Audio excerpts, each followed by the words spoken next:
Hi, Michael. I think when we were seeing you for the pre-match, we thought this contract thing would have been sorted out once and for all. So, for the millionth time, can you tell us where we're at with things? Yeah, it was said at the end of the season pretty much, wasn't it? So we're not far away. A couple of days away. So yeah, I said to you the day about clarity is pretty much around the corner, and it is going to be now. But at this stage, I can't really give you any more.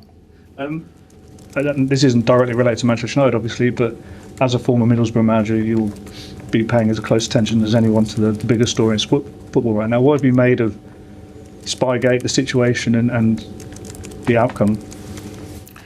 Yeah, I mean, I'm not close enough to it to understand all the details, to be honest with you. So the only thing I can say, I mean, it's unfortunate for a lot of people, and you know, a lot of people were involved in all the football clubs that have ended up being involved in whole Southampton and Middlesbrough. So the whole situation's a little bit unfortunate.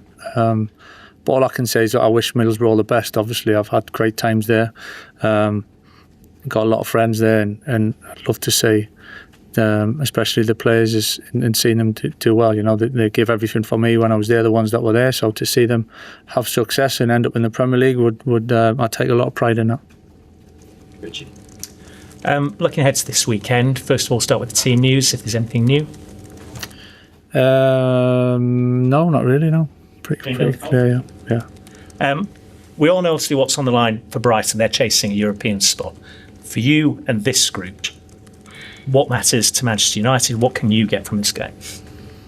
Yeah, well, we're certainly conscious of the situation of the game and what's at stake. I think we've certainly got a responsibility for that. You know, we've managed to put ourselves in a position where we're kind of all the position that we are in the league. And I've said about we wanted to finish strong and for ourselves as much as anything. So we're approaching the game as we would any other game. And, you know, there's a lot to play for Brighton, for Bournemouth, for all the other clubs surrounding that. So we're well aware of that. Michael, Casemiro obviously had his big farewell. Is he going to be included at Brighton? And also you mentioned last week about youngsters and young players. Clearly their season's now finished. So will there be an opportunity for younger players this weekend?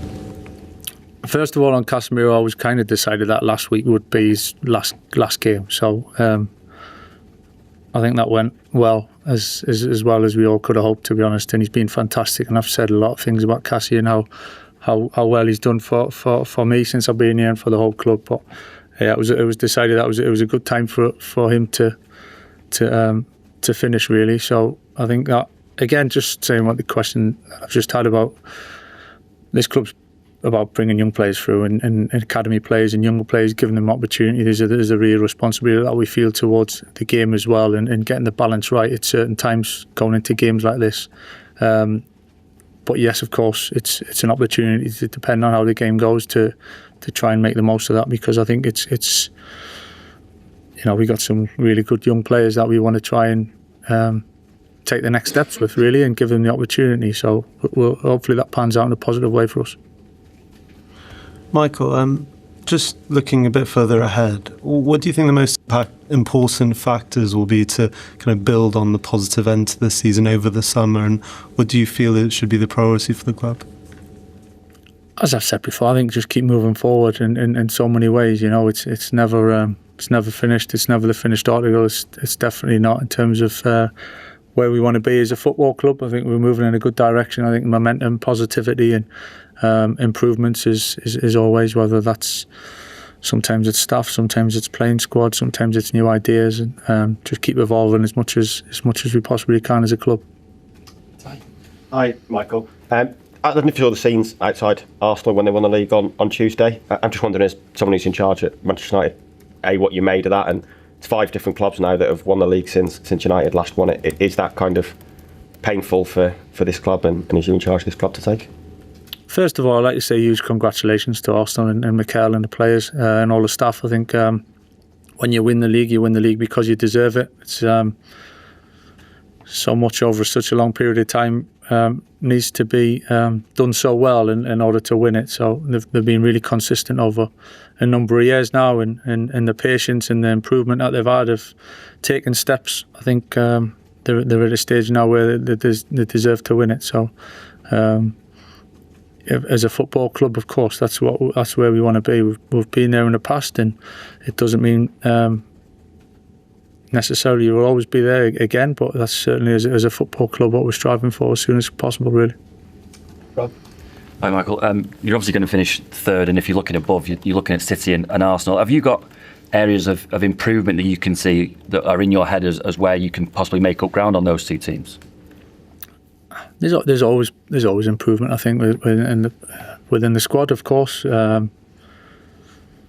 Certain things you want to tweak, certain things that which we have done as we've progressed, really. So just because it's the end of the season, it doesn't change what we've. I said it from the start. We came in to try and put things in place and improve for the longer term. So it's not just because the season's coming to an end that gets cleared up, and whatever happens, it goes in a certain direction. I think we've got a really good foundation of a squad and a good mixture of age and different stages of the career. I think we've proved that we're really dangerous and we can score goals, and which is exciting and encouraging moving forward for sure. Hi Michael, I'm just on Casemiro. In terms of the sort of pedigree that he came into the club with, is that why sort of when you're having these discussions about his exit, that feels like the right thing in terms of an Old Trafford send off, a nice way for him to go, and also in terms of the Brighton game, gives you an indication as to what the midfield might need, given he is going to not be here next season. It just felt the right time, I think, for Cassie to, and it was decided that he's part of that as well. So it was the right time. There is an element of a balance, like I've just said about the last game. It's not. We're not done. The season's not done for us. So we're really conscious of that. So there's a real balance between trying new things, moving forward, keep evolving. There's always games that we've tried different things in that some might notice, some people might not notice others. So I think the biggest thing is that we're really conscious to respect this last game and what it stands for, and obviously try and make the best of it for us. We want to go down there and put in a good performance and try and win the game.